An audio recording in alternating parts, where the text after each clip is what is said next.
हे कालच्या पावसामुळं वाऱ्यामुळं एका शेतकऱ्याची व्यथा बघा. पहिलंच पाऊस एवढा पडलाय, कांदे नासून गेल्यात.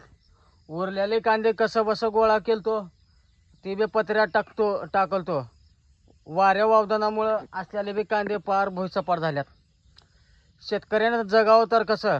शेतकऱ्यावर एवढं मोठं संकट आहे, लय मोठं संकट आहे. आणि सरकार शेतकऱ्याला गोटे देणार होतं म्हण. आज मला वाटतं 3 वर्ष झालं फाईल टाकून गोट्याची, अजून फाईल मंजूर झाला नाही.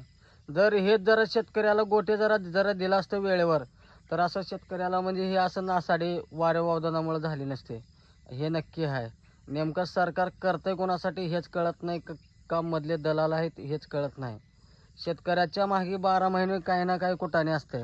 आणि एकीकडं सरकार म्हणते शेतकऱ्याला भरपूर काय. अरे काय शेतकऱ्याला काय गाजर आहेत?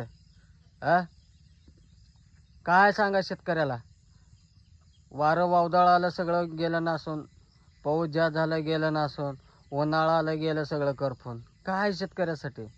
अरे ज्या शेतकऱ्याला तुम्ही लाईट वेळेवर देऊ शकत नाही, पाणी देऊ शकत नाही, आणि तुम्ही शेतकऱ्याला जगाचा पोशिंदा म्हणता.